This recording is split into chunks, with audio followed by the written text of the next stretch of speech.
आप लोग देख रहे हैं बीएस टीवी। समय हो गया है कुछ प्रमुख खबरों का।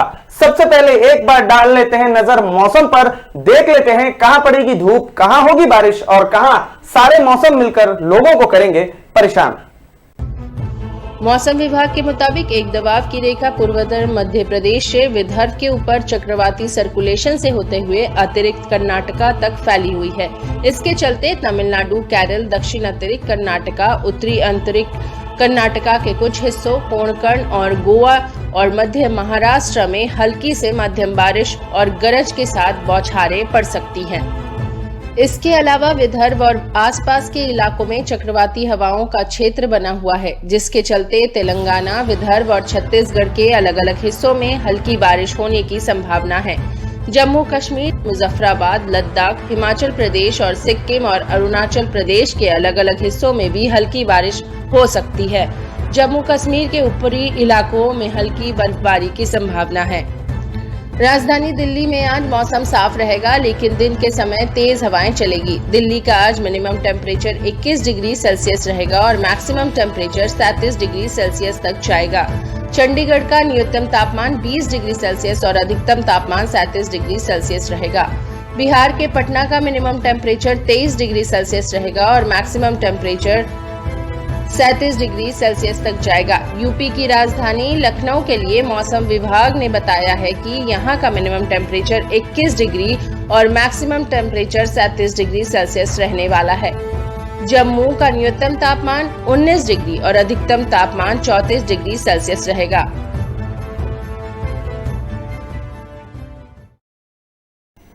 बढ़ते हैं अगली खबर की ओर। अब देखते हैं कोरोना के आंकड़ों को। 3 महीने बाद कोरोना के आंकड़े दिल्ली में आज सबसे कम मिले हैं। लगभग 97 लोग कोरोना से संक्रमित पाए गए हैं और लोग इससे अब राहत महसूस कर रहे हैं। क्या है खबर, क्या है मुद्दा और क्या है मसला, देख लीजिए इस रिपोर्ट में। 3 महीने बाद दिल्ली में नए कोरोना मरीजों की संख्या सबसे कम मिली है।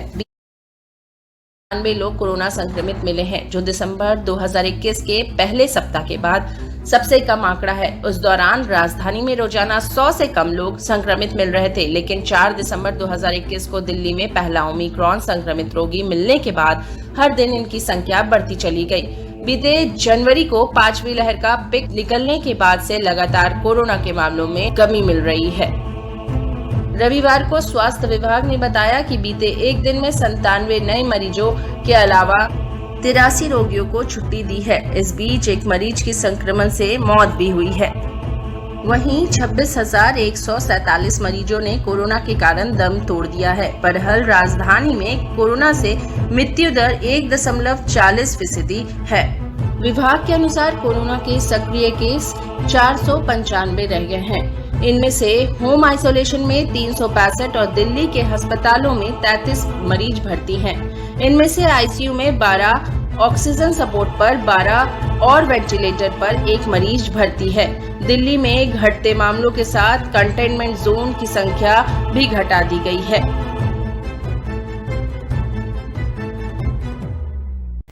बढ़ते हैं अगली खबर की ओर। तो कांग्रेस के वरिष्ठ नेता और G23 गुट के सदस्य गुलाम नबी आजाद ने राजनीति से संन्यास लेने के संकेत दे दिए हैं। उन्होंने कहा है कि यह कोई बड़ी बात नहीं है कि कल को अगर आपको पता चले कि मैं राजनीति से संन्यास ले चुका हूं। क्या है खबर और क्या है यह मसला, देख लीजिए इस रिपोर्ट में। कांग्रेस के वरिष्ठ नेता गुलाम नबी आजाद ने राजनीति से संन्यास लेने के संकेत दे दिए हैं। वह बोले है कि हमको एक समाज में बदलाव लाना है। इसके साथ ही उन्होंने कहा है कि मैं कभी कभी सोचता हूं कि इसमें कोई बड़ी बात नहीं है कि अचानक से किसी दिन आपको पता चले कि मैं संन्यास ले चुका हूं और समाज सेवा करने लगा हूं। कांग्रेस के वरिष्ठ नेता और G23 गुट के अहम सदस्य गुलाम नबी आजाद कांग्रेस के 5 राज्यों में हार के बाद लगातार सुर्खियों में बने हुए हैं। G23 के नेता गुलाम नबी आजाद ने कांग्रेस अध्यक्ष सोनिया गांधी से मुलाकात की थी। इसके बाद उन्होंने कहा था कि सोनिया गांधी से मिलना कोई खबर नहीं है, वह उनसे मिलते रहते हैं। गुलाम नबी आजाद ने कहा था कि पार्टी प्रेसिडेंट की कोई जगह खाली नहीं है। जब चुनाव होगा तब पार्टी के कार्यकर्ता तय करेंगे कि कांग्रेस पार्टी का प्रेसिडेंट कौन बनेगा। कार्यक्रम को संबोधित करते हुए जम्मू कश्मीर के पूर्व मुख्यमंत्री गुलाम नबी आजाद ने पीर पंजाल में हिंदू, मुस्लिम, सिख और ईसाई सभी धर्मों को लेके रहने की बात कही थी। साथ ही धर्म के आधार पर बंटवारे को लेकर भी राजनीतिक दलों पर जमकर हमला बोला था। गुलाम नबी आजाद ने कहा था कि राजनीतिक दल धर्म, जाति और अन्य चीजों के आधार पर 24 घंटे बांटने का काम कर सकते हैं। उन्होंने कहा था कि सिविल सोसाइटी को बांटने के लिए हम अपनी पार्टी को भी माफ नहीं करेंगे। हमारी पार्टी हो या कोई भी दल। वरिष्ठ कांग्रेस नेता ने कहा कि सिविल सोसाइटी को साथ रहना चाहिए। सभी को धर्म और जाति से ऊपर उठकर न्याय मिलना चाहिए।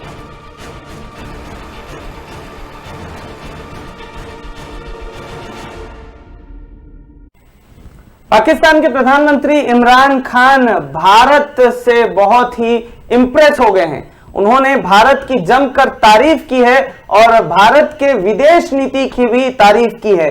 कुल मिलाकर देखा जाए तो पाकिस्तान के प्रधानमंत्री इमरान खान भारत के मुरीद हो गए हैं, हिंदुस्तान के मुरीद हो गए हैं। क्या है खबर और किस प्रकार का है ये भाषण, देख लीजिए इस रिपोर्ट में। हमारा मुल्क है हिंदुस्तान। मैं आज हिंदुस्तान को दाद देता हूं। इन्होंने हमेशा आजाद फॉरेन पॉलिसी रखी।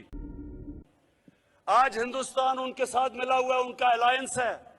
क्वाड के अंदर अमेरिका का अलायंस की हुई है और अपने आप को वो कहता है मैं न्यूट्रल हूं।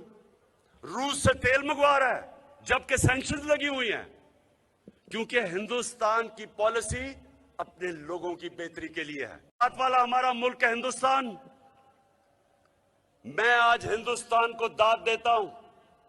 इन्होंने हमेशा आजाद फॉरेन पॉलिसी रखी।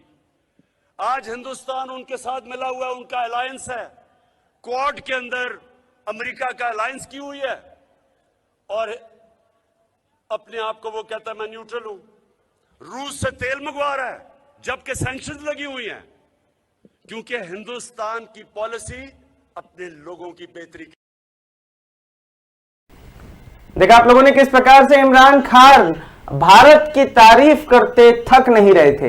बढ़ते हैं अगली खबर की ओर। तो आज के दिन पर एक बार नजर डाल लेते हैं। आज है वर्ल्ड डाउन सिंड्रोम डे, यानी कि इस दिन ऐसे बच्चों के लिए सारी व्यवस्थाएं देखी जाती हैं जो मानसिक रूप से थोड़े से असमर्थ होते हैं और सारे ऐसे बच्चों को देखा जाता है जो बच्चे अपने मानसिक स्थिति से थोड़े से परेशान होते हैं। क्या है खबर, क्या है मुद्दा और क्या है वर्ल्ड डाउन सिंड्रोम डे, देख लीजिए इस रिपोर्ट में।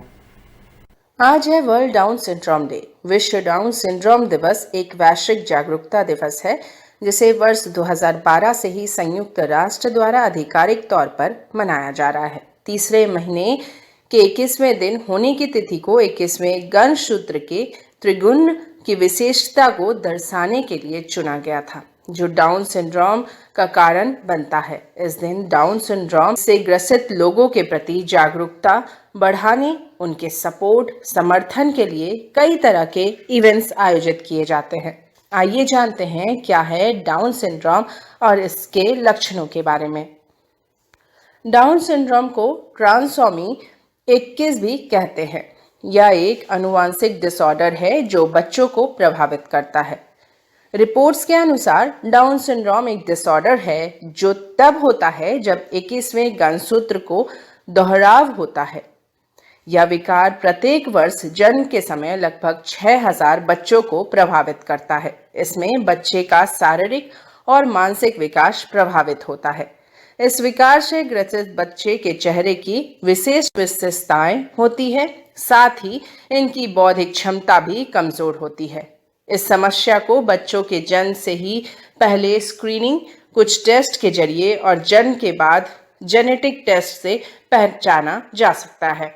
डाउन सिंड्रोम से ग्रसित लोगों में चेहरे के फीचर्स अलग तरह के नजर आते हैं। इससे बौद्धिक अक्षमता और शारीरिक विकास देर से होता है। कई बार यह थायराइड या हृदय रोग से भी जुड़ा हो सकता है। इसमें सोचने, सीखने, समझने में मुश्किल आती है। बच्चा बोलना देर से शुरू करता है, सुनने में समस्या, इम्यून, गर्दन के पिछले हिस्से पर अतिरिक्त त्वचा होना, कान की बनावट में समस्या, मुंह से सांस लेना, मोटापा, हथेलियों और तलवों की त्वचा का मोटा होना, थायराइड, दृष्टि विकार जैसी समस्याएं हो सकती है। यदि समय से गर्भ धारण किया जाए तो बच्चे को इस समस्या से बचाया जा सकता है। प्रेगनेंसी के दौरान कुछ स्क्रीनिंग टेस्ट के जरिए यह पता लगाने में आसानी होती है कि शिशु को डाउन सिंड्रोम संबंधित कोई लक्षण है या नहीं। जेनेटिक अल्ट्रासाउंड, ब्लड टेस्ट आदि किए जाते हैं। डाउन सिंड्रोम से ग्रसित बच्चे को कुछ दवाएं, स्पीच और फिजिकल थेरेपी दी जाती है ताकि वह सीखने समझने की क्षमता विकसित कर सके। अभी की कुछ प्रमुख खबरों के साथ मैं आपके साथ बना हुआ था। जब अगली बार मिलूंगा तो कुछ नई खबरों के साथ मिलूंगा, कुछ ताजा खबरों के साथ मिलूंगा। अपना ख्याल रखिएगा, मास्क और सैनिटाइजर्स का इस्तेमाल करते रहिएगा क्योंकि कोरोना का काल अभी गया नहीं है। देश और दुनिया की हर बड़ी खबरों को देखने के लिए बने रहिएगा हमारे साथ और देखते रहिएगा BS टीवी। नमस्कार।